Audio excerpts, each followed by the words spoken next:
एक देश के राजा थे, उनका नाम था सत्राजित। सत्राजिताश्वतनयां कृष्णाय कृतगिलविषा स्मन्तकेन मणिना स्वयमुद्यम्य दत्तवान्। सुखदेव भगवान कहते हैं, राजन, इन राजा के पास एक इतनी सुंदर मणि थी, इतनी सुंदर मणि थी कि वो एक दिन में 8 भार सोना, लगभग 2 से 2.5 किलो के बीच में सोना दिया करती थी। 2 सवा 2 किलो सोना।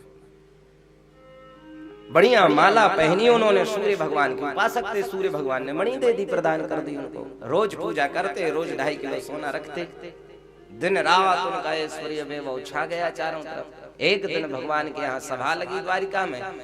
मंत्रीगण जो थे, उद्धव, अक्रूर जी, ये सारे लोग थे। सबने मिलकर के कहा कि देखो राजा, आप एक छोटे से राज्य के राजा हो और द्वारिकापुरी के द्वारकाधीश तो पता नहीं कितने राजाओं का पालन पोषण करते हैं, कितने राज्यों का। तुम्हें क्या करना है इतने ज्यादा धन का? अरे आराम से जितने में तुम्हारा काम चल जाए उतना धन तुम अपने पास रखो, बाकी का धन राजकोष में जमा करवा दो, द्वारकाधीश के यहाँ जमा होता रहेगा, बैंक में पैसा सुरक्षित रहेगा तुम्हारा, तुम जब चाहो जब निकाल लेना। देखो तुम एक धर्मात्मा राजा हो, कहीं ऐसा ना हो कि चोर उचक्के आकर के तुम्हारे प्राणों को भी हानि पहुंचा दे इस मणि के चक्कर में।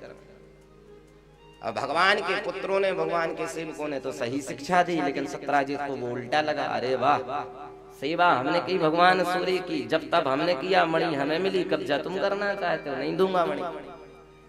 मंत्रियों ने कहा कोई बात नहीं, हमने तो सुझाव दिया था, आपको नहीं मानना तो कोई बात नहीं। सभा पूरी हुई, मंत्रणा पूरी हुई, सब अपने अपने राज्य को चले गए। दूसरे दिन की बात, सत्राजित का एक भाई था, सा याचितो मणि क्वापि यदुराजाय सोरिणा नेवार्थ कामुका प्रादाद्यांच भंगम तर्कयन्। भगवान को तो मना, पर भाई ने मांगी तो वो मणि तुरंत दे दी। एक प्रसेन नाम का छोटा भाई था, उसने कहा भैया आप तो रोज पहन के जाते हो मणि को, क्यों ना आज हमें पहनने को दे दो मणि, तो हम भी थोड़ा सा राजपाट घुमाएं, कैसे क्या है। उस मणि को लिया प्रसेन ने, गले में डाला, घोड़े पर सवार हुआ, समाज को दिखाते दिखाते उसने सोचा चलो थोड़ा जंगल में भी हम यात्रा कह रहे हैं। प्रसेनम शहयत्वा मणिं मांछिद्य केसरी। प्रसंग आया है कि प्रसेन इतना आगे निकल गया, इतना आगे निकल गया शिकार करते करते कि सहपाठियों से दूर हो गया। जो उसके सेवक थे वो दूर हो गए, वो घनघोर जंगल में चला गया, रास्ता भटक गया, वापिस नहीं आया जी लौट करके। सुबह से शाम हो गई, रात्रि भर राजा ने खोजवाया उनको, सैनिक भेज भेज करके, लेकिन जब कहीं पता नहीं चला तो सत्राजित के मन में वो बात खटक गई। अरे परसों हम द्वारिका गए थे, द्वारकाधीश ने अपने सेवकों से मणि की कामना की थी, मैंने मना कर दिया था, हो ना हो द्वारिकाधीश कृष्ण ने ही मेरे भाई को मरवा करके मणि के लोभ में और मणि को छीन लिया है, भाई को मरवा डाला। आज मुंह लटकाए हुए एकदम सत्राजित अंदर आए, बड़े दुखी थे, भाई का पता नहीं। मणि का जितना कष्ट नहीं था उतना कष्ट अपने भाई का था। देखो जिस वस्तु पर अधिकार भगवान का है, चाहे आपका वो तन हो, चाहे आपका मन हो, चाहे आपका धन हो, सर्वप्रथम यदि अधिकार किसी का है तो वो है परमात्मा का। यदि भगवान की कृपा नहीं हुई होती तो कबहू की करी करुणा नर दे, उन्होंने करुणा नहीं दिखाई होती तो तुमको मनुष्य बनाते ही क्यों? दे तो ईश बिनु हेतु सने, उनका तो कोई स्वार्थ था नहीं कि तुमको बना करके भेज दे, पर उन्होंने सोचा चलो ये जन्म मृत्यु के कांटे से छूट जाए, बंधन से छूट जाए ये, तो इसको एक बार और बढ़िया मौका दे दिया जाए, शायद इस बार ये पास हो जाए परीक्षा में। 84 लाख योनियों में तो पास नहीं हुआ, उसके बाद ये जो मनुष्य योनि मिली शायद इसमें पास हो जाए। लेकिन जीव क्या करता है, थोड़ा सा धन आ जाए, थोड़ा सा वैभव आ जाए, तो जिस परमात्मा की कृपा से शरीर मिला है, जिस परमात्मा की कृपा से घर परिवार मिला है, उसी परमात्मा को अंगूठा दिखाई देता है। वो तो रोज शॉपिंग करता है मार्केट जा जा करके, समय समय पर नए नए वस्त्र खरीदेगा, समय समय पर नए नए पकवान बनाएगा घर में अपनी पेट पूजा के लिए। अपने ओढ़ने पहनने के लिए नए नए वस्त्र लेकर के आएगा, सारी आकांक्षा, शरीर को सारे सुख देने का प्रयास करता है, पर वो बिरले ही कोई घर होंगे कि कभी ठाकुर जी को भी नए वर्ष पर नए कपड़े आते होंगे, कभी घर के लड्डू गोपाल जी नए वस्त्र से सजाए जाते होंगे। वो बिरले ही लोग होंगे जिनकी शादी की सालगिरह रहती होगी तो वो दान पुण्य करते होंगे, संतों को बुला करके प्रसादी पवाते होंगे, गौ माता को चारा खिलाते होंगे, मंदिर में जाकर के अभिषेक करते होंगे। और नहीं तो ऐसे लोग कई मिल जाएंगे जो होटलों में जाकर के बोतलें खुलवाते हैं, लाखों लाखों करोड़ों करोड़ों रुपए उड़ाते हैं एक एक दिन के उत्सव में। प्रथम अधिकार यदि किसी का है हमारे जीवन में तो प्रथम अधिकार परमात्मा का है। सबसे पहली वस्तु कोई भी हो, चाहे तन की, चाहे मन की, चाहे धन की, पहले लड्डू गोपाल जी को स्पर्श कराओ, फिर उसको स्वयं स्वीकार करो। जड़ चेतन गुण दोष मैं विश्व कीन करतार, चाहे जड़ हो चाहे चेतन हो सब में दोष है। निर्दोष केवल वो वस्तु होती है जो परमात्मा को स्वीकृति करवा दी जाए, परमात्मा को स्पर्श करा दी जाए। परमात्मा को स्पर्श कराया गया कोई भी वस्तु हो फिर वो प्रसाद बन जाती है, और प्रसाद में फिर कभी दोष नहीं होता। चाहे वो कितनी भी पाप की कमाई हो, यदि भगवान को समर्पित कर दी गई, उनकी सेवा में, उनकी पूजा में, उनकी कथा में, उनके अनुष्ठान में, मैं फिर वही बात करूंगा, कैसा भी आपका धन हो, यदि 1 नंबर का धन है तो 10% और 2 नंबर का धन है तो 20% आप भगवान को दान करना शुरू कर दो, अपने आप उससे आपको अजीर्णता नहीं होगी, वो आपको नुकसान नहीं पहुंचाएगा। 100 रुपया कमाया तो बिल्कुल 10 रुपए तुरंत ठाकुर जी के नाम का निकाल के रख दो हर 100 रुपए पे, और यदि 100 रुपए का काम किया मिल गए 200 रुपए तो तुरंत 20 रुपया रख दो। 20 10 कितने हो गए? 30। 100 रुपया का दशांश तो वो हो गया, और जो 100 रुपया एक्स्ट्रा मिला है उसमें से 20 रुपए निकालना है, तो 30% परमात्मा का तुरंत निकाल करके रख दो। अब वो चाहे हजारों में आपकी संख्या हो चाहे लाखों में, और दान करो तो कहां करो? जहां आवश्यकता है, जहां हमारे जीवन में सुधार आए। लोग दान तो करते हैं पर वहां दान करते हैं जहां पहले से ही भरा पड़ा है। खाना तो खिलाते हैं पर वहां जाकर के खिलाते जिनका पेट पहले से भरा पड़ा है। मीठा तो बनता है पर खिलाते जबरदस्ती उसको, अरे नाजी नाजी कुछ नहीं होगा, शुगर है तो क्या हुआ, एक तो मीठा का पीस पाई लो। अब जो पहले से शुगर जिसको लगी हुई उसको जबरदस्ती ले मीठा पा लो, रसगुल्ला खा लो। जहां आवश्यकता नहीं है वहां जबरदस्ती ले। कभी जाओ वृंदावन, कभी जाओ चित्रकूट, बढ़िया संत रहते हैं। आज भी शायद हमारे पूज्य श्री चित्रकूट के सुदामा कुटी के महाराज जी पधार रहे हैं, हम सबका बड़ा सौभाग्य होगा, आने वाले हैं, कहीं ना कहीं रास्ते में होंगे। तो ऐसे संतों को कभी खिलाने की आकांक्षा जागृत करो, जिनका भगवान से दूर दूर तक संबंध नहीं है, उनके पीछे पड़े रहते हैं। जिन्होंने कभी जीवन में अपने मस्तक को भगवान के श्री युगल चरणों में नहीं झुकाया, जो कभी धाम की यात्रा, तीर्थ की यात्रा करने नहीं गए, उन लोगों को घर में बुलाते हैं, उनके चरण पखारते हैं, उनकी सेवा करते हैं, उनकी पूजा करते हैं। और कोई ब्राह्मण साधु संत भगवान आ जाए घर में तो उसका कोई मतलब नहीं। वो हमारे गुरुजी थोड़ी होंगे, किसी के गुरुजी होंगे, हमारे थोड़ी गुरुजी।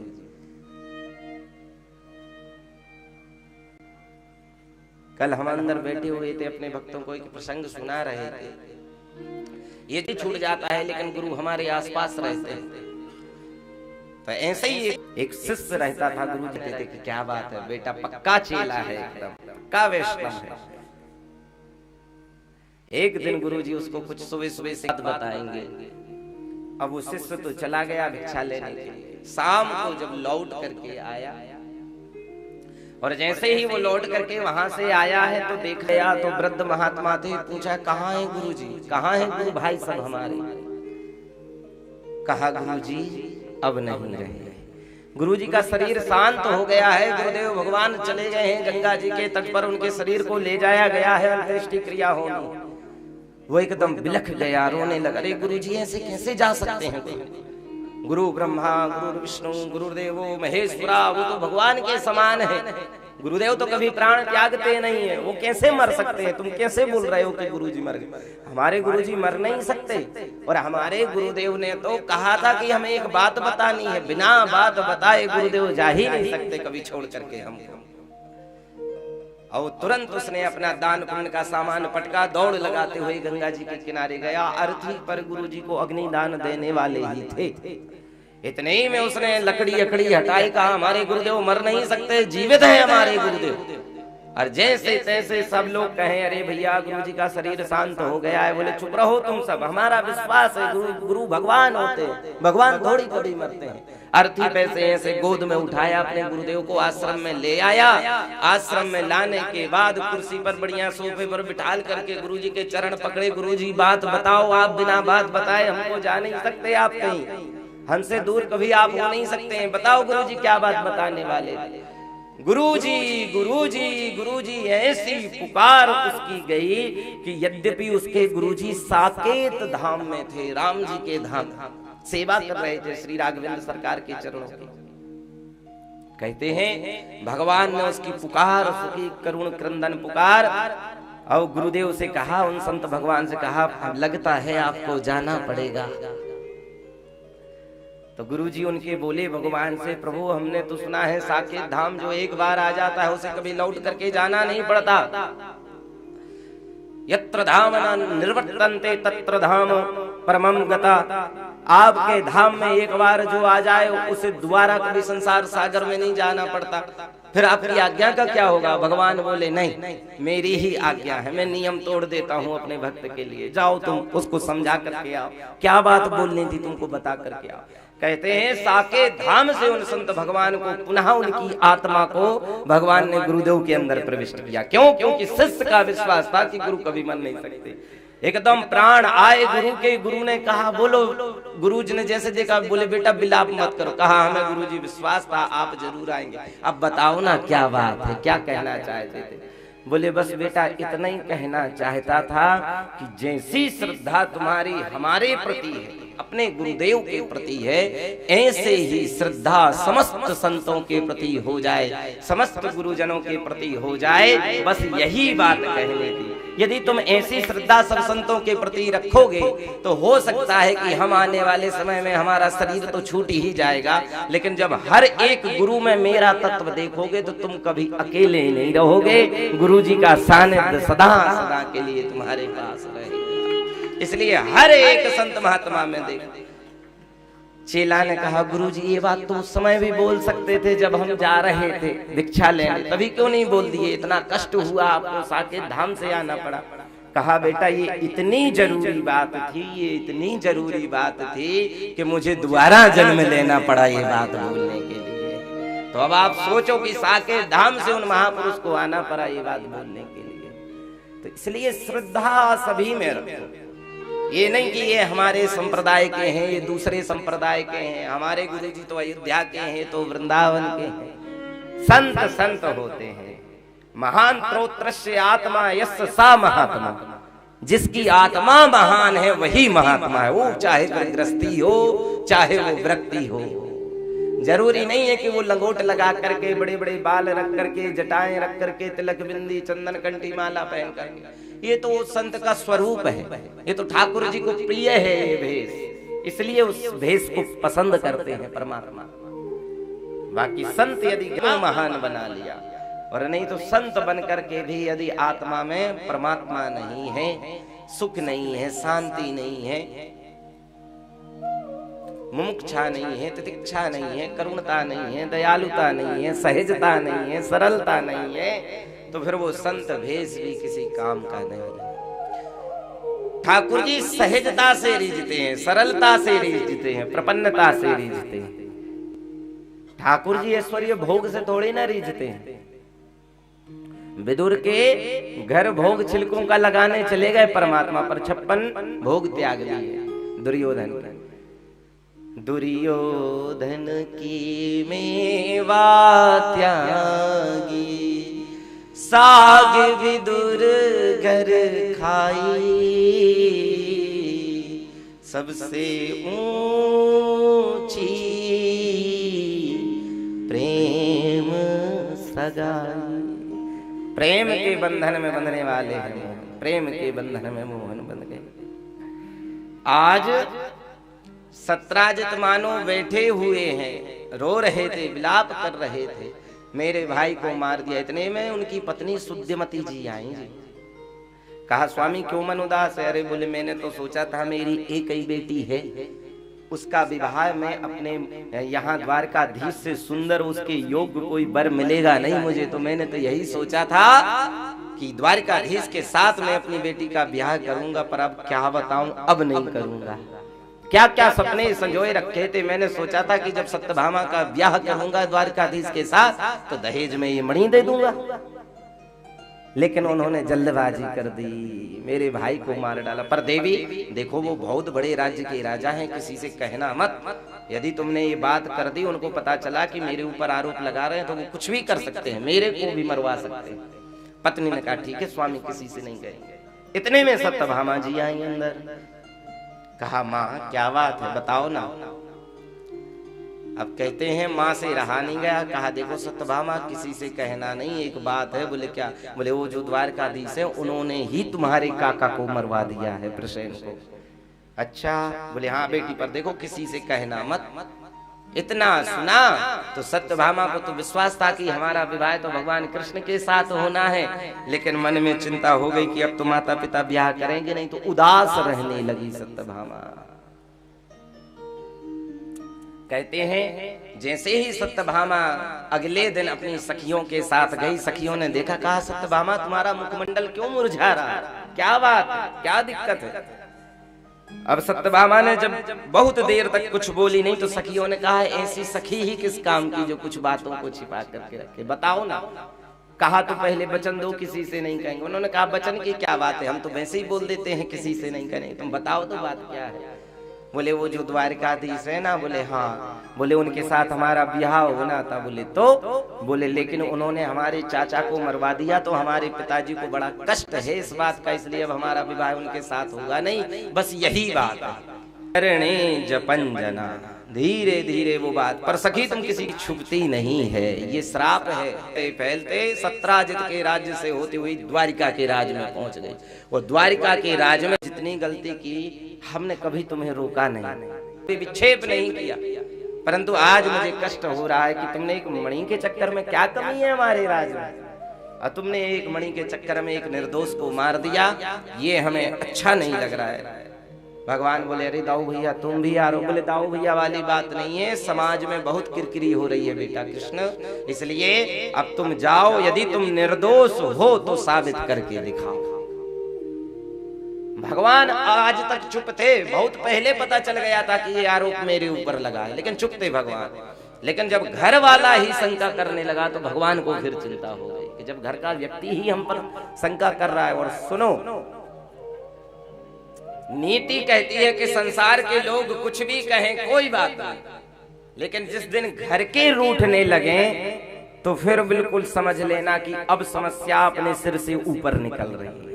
संसार के लोग तो कमी निकालते ही हैं, लेकिन जिस दिन परिवार के लोग भी तुम्हारे विरुद्ध हो जाए तो तब तो स्वीकार कर ही लेना चाहिए कि फिर मेरी गलती है, और यदि गलती नहीं है तो अपनी योग्यता से उसको परिचय दो घर वाले को, तब घर वालों की आत्मा प्रसन्न होती है।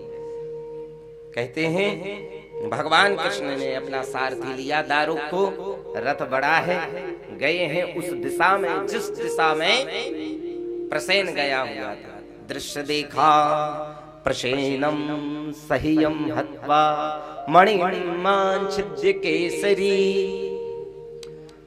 गिरिम विसज्य जामवत्या निहतो मणिमिक्षता। उस स्थान पर गए जिस स्थान पर प्रसेन का घोड़ा गया था। देखा तो कुछ आगे घोड़ा मरा पड़ा था। घोड़ा समझ गए कि लगता है कि किसी ने हमला किया। आगे देखा तो घोड़े के पैर गायब, एक सिंह के पैर थे और एक मनुष्य के पैर। समझ गए भगवान कि सिंह ने आक्रमण किया है घोड़े के ऊपर, प्रसेन भागा है घोड़े से उतर करके। आगे जाकर के देखा तो प्रसेन का शव पड़ा था। देखा तो समझ गए ये प्रसेन की ही हड्डियां हैं। और आगे बड़े जंगल में तो केवल क्या देखते हैं कि सिंह के ही पैर। सिंह के पैर देखे, देखते देखते आगे गए तो देखा है कि सिंह भी मरा पड़ा हुआ है और उस सिंह के मरे पड़ा हुआ था जहां, उसके आगे नजर गई तो देखते हैं किसी भालू के पैर हैं। और उस भालू के पैर देखते देखते एक गुफा में पहुंच गए। वो गुफा थी श्री जाम्बवान जी की गुफा, जो रामायण काल के पात्र है ना, श्री जाम्बवंत जी। उनका असली नाम क्या है? जाम्बवान। श्री जाम्बवान की वो गुफा थी। उनके यहाँ एक बालिका थी और एक छोटा बच्चा उनको कहीं प्राप्त हुआ था, तो उसको भी वो पालन पोषण करते थे।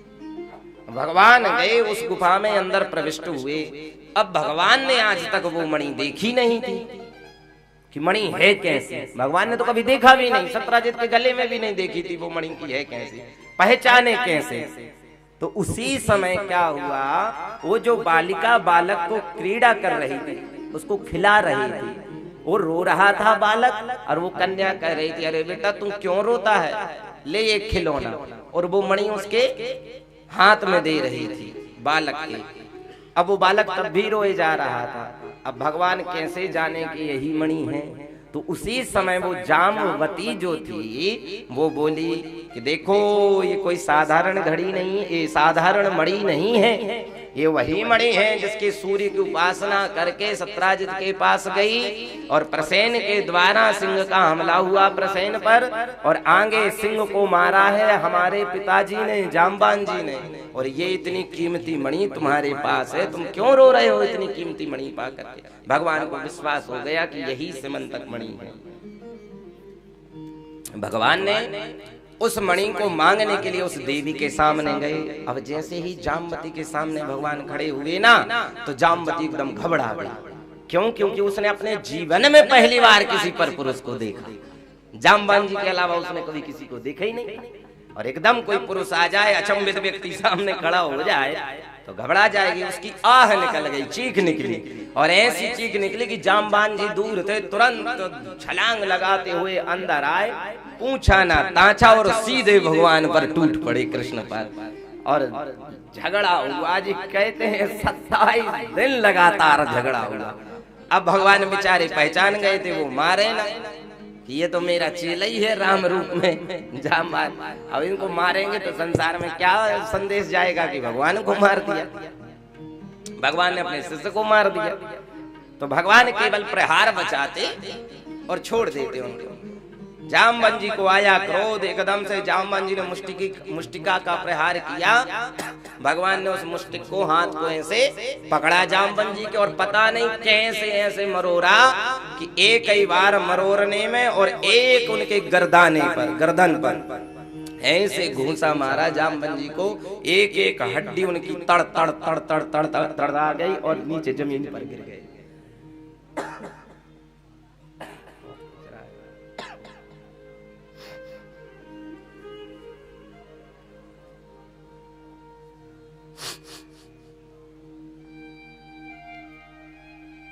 जाम्बवंत जी को जैसे ही लगा, कहते हैं कि जाम्बवंत जी तुरंत पहचान गए कि भगवान के अलावा मेरे को कोई इतना कष्ट दे नहीं सकता।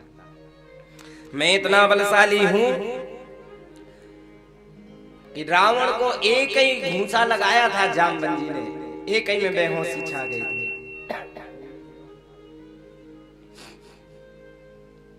योगेश भैया यार कुछ अपने आप बहुत ज्यादा खींच रहा है, पता नहीं क्या चक्कर है।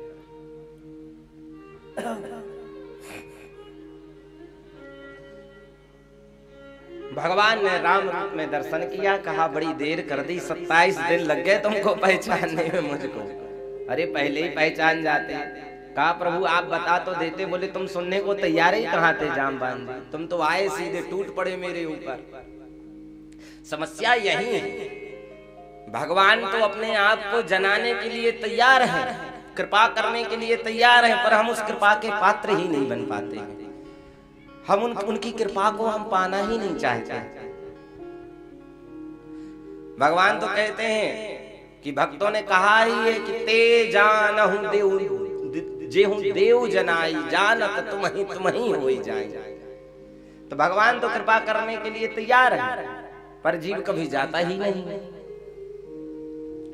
जिसको भगवान कृष्ण पे भ्रम है, एक बार ब्रज यात्रा कर ले, अपने आप वो जान जाएगा। जिसको राम जी पर शंका है अयोध्या का दर्शन कर ले, अपने आप समझ जाएगा। जिसको शिव जी पर शंका है ज्योतिर्लिंगों के दर्शन कर ले, महिमा को सुन ले, अपने आप जान जाएगा। तो कृपा तो उन्हीं की होगी, वही जान सकता है। तुम्हारी कृपा तुम ही रघुनंदन, जाने भक्त भक्ति अरु चंदन। तो कहा आपने समझने का प्रयास ही नहीं किया। हुआ क्या था कि राम रूप में जब भगवान जी थे ना, तो जामवंत जी एक दिन अयोध्या में जब राम जी लौट करके आ गए थे ना, तो अयोध्या में बैठे हुए थे। और बैठे बैठे अयोध्या में जामवंत जी बोले, और तो प्रभु जो है सो सब अच्छा है, पर हमको सतयुग से लेकर आज तक कोई ऐसा वीर नहीं मिला जो हमसे युद्ध कर सके। भगवान ने कहा, देखो यार, अभी तो हम राम जी के अवतार में हैं, तुम हमारे सेवक बने हो, और वो गुरु ही कैसा जो चेला पर प्रहार करे, पर चिंता मत करो, तुम्हारी मनोकामना अगले जन्म में पूरी करेंगे। तो आज वही कृष्ण रूप में भगवान ने जामवंत जी की इच्छा को पूरा किया है। हर एक भक्त की हर एक इच्छा पूरी। कहा, क्यों आए हो प्रभु?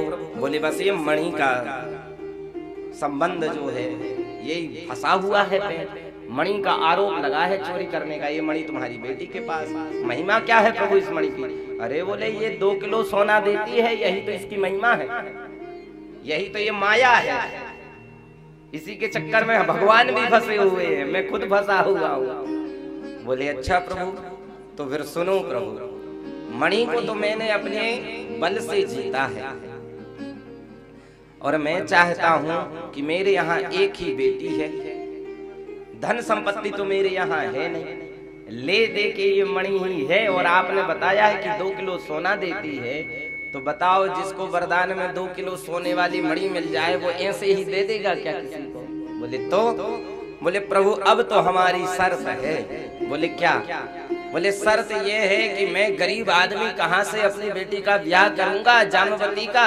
हाँ, जहाँ ब्याह करूंगा तो इस मणि के ही धन से ब्याह करूंगा। तो एक काम करो, मणि तभी दे सकता हूँ जब आप मेरी बेटी से ब्याह करो, और यदि ब्याह नहीं करते तो हम मणि नहीं देंगे। आपको जो करना है तो कर लो, फिर से युद्ध लड़ना है तो लड़ लो। हाँ, आप हमें मार करके और हमारा प्राणों को लेकर के फिर मणि ले जा सकते हो।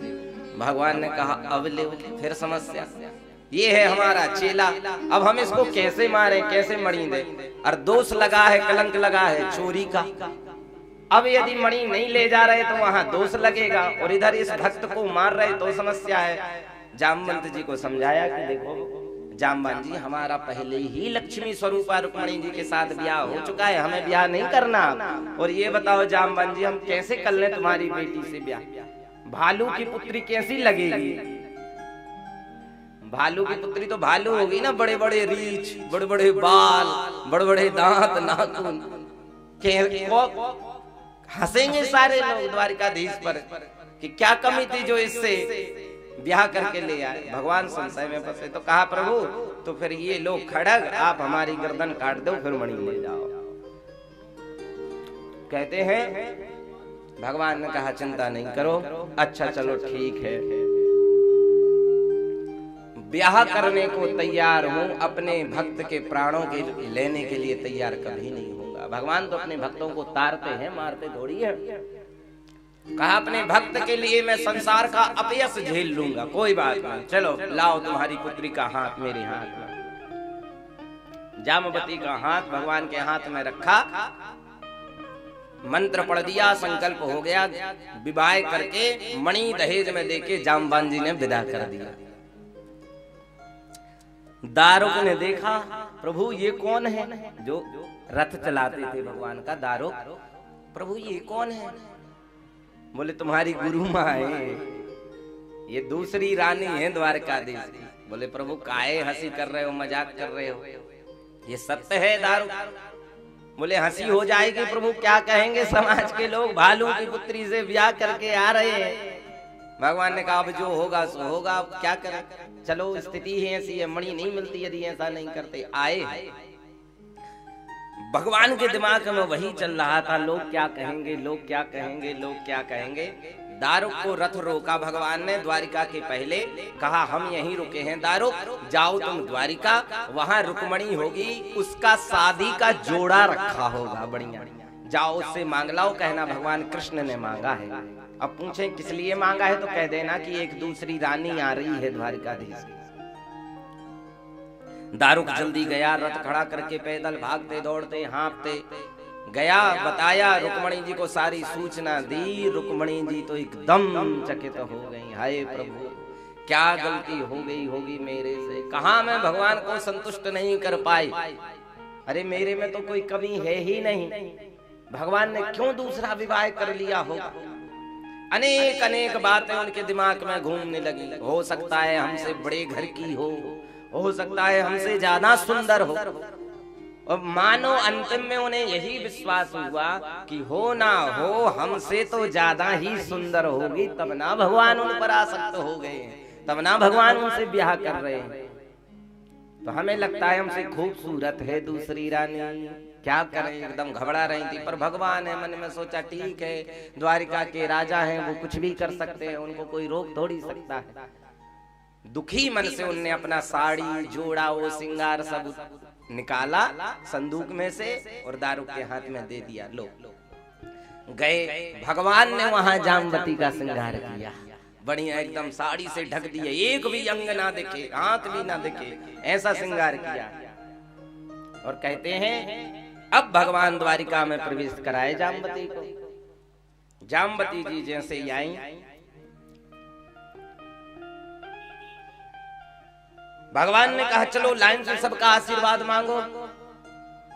प्रणाम करवाया, देवकी को प्रणाम किया, वसुदेव को प्रणाम कराया, माता पिता को प्रणाम किया, दाऊ भैया को प्रणाम किया। दाऊ भैया तो लाल, एक तो मणि की चोरी का आरोप लगा है और ऊपर से ये गया किस काम के लिए थे, करके कौन काम आ गया है। दाऊ भैया को पीछे खींचा, बोले दाऊ भैया सब संभाल लियो, बड़ी संकट की बात है। सारी स्थिति बताई, दाऊ भैया भी और गुस्सा हो गए, लेकिन अब वो क्या करें, जो होना था वो तो हो ही गया। इतने में रुक्मणी जी खड़ी हुई थी, तो भगवान ने सत्यभामा से कहा, भगवान ने जामवती से कहा कि जामवती जाओ रुक्मणी जी से आशीर्वाद मांगो। अब भगवान इतना कह के जामवती से वो रुक्मणी के बगल में खड़े हो गए। अब जैसे ही रुक्मणी के बगल में खड़े हुए तो रुक्मणी जी ने सोचा कि पूछ तो लें भगवान से एक बार कि प्रभु कौन सी गलती हो गई थी जो दोबारा ब्याह करके आ गए। तो जैसे ही भगवान से पूछा तो भगवान ने कहा क्या बताएं अब देवी, मेरे पास शब्द नहीं है। कहा प्रभु अच्छा एक बात बताओ ईमानदारी से। बोले क्या, मेरे से ज्यादा सुंदर है। भगवान बोले इतनी सुंदर है, इतनी सुंदर है कि जब देखोगी ना तो देखते ही रह जाओगी। अब भगवान तो कह रहे थे, दूसरे परिप्रेक्ष्य में बोल रहे थे। अब रुक्मणी जी को विश्वास हो गया कि वास्तव में खतरनाक सुंदर है जामवती।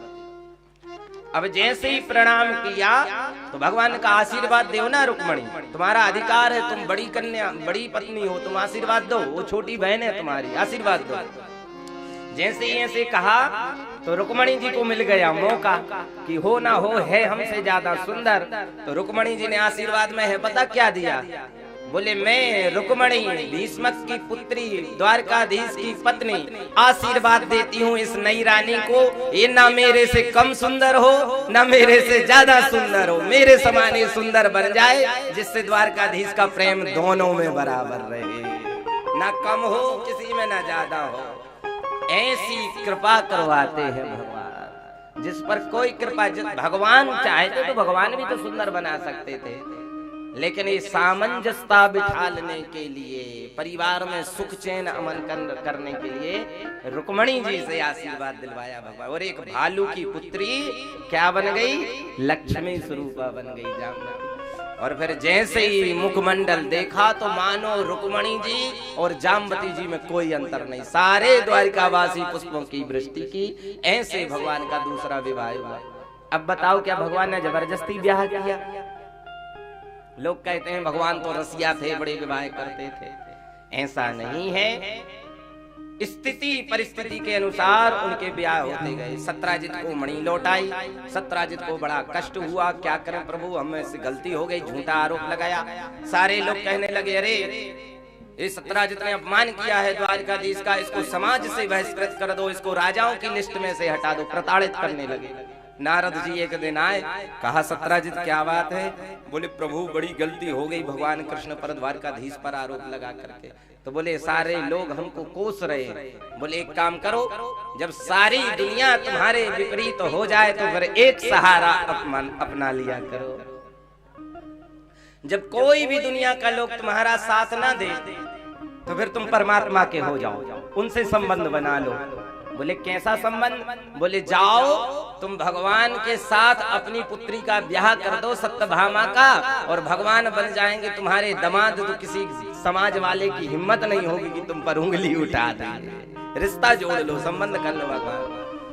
सत्यराजित जी मणि को लिए द्वारकाधीश के राज्य में गए, चरणों में लेट गए, प्रभु स्वीकार करो। बोले ना, एक बार इस मणि के चक्कर में इतना बवाल हुआ, तुम फिर से मणि देना चाह रहे हो। बोले मणि नहीं केवल प्रभु, मैं अपनी पुत्री भी देना चाहता हूँ और दहेज में मणि दूंगा आपको। भगवान ने कहा तेरी मणि इतनी खतरनाक है तो तेरी बेटी कितनी खतरनाक होगी।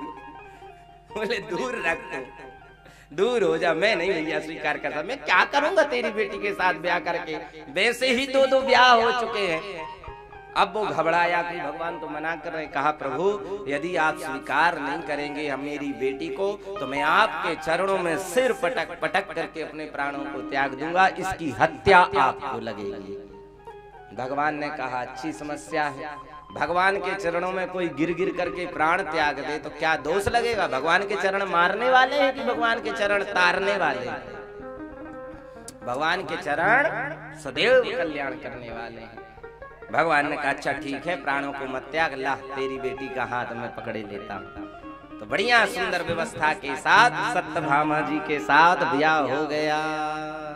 3 विवाह हो गए भगवान के एक्सीडेंटली। एक तो रुक्मणी जी ने कहा मैं प्राण त्याग दूंगी, ब्याह नहीं करोगे। एक जामबान जी बोले ब्याह नहीं करोगे तो मैं प्राण ले लो मेरे तब मणि दूंगा। और एक इधर सत्यराजित जी कह रहे हैं कि प्राण त्याग दूंगा यदि बेटी के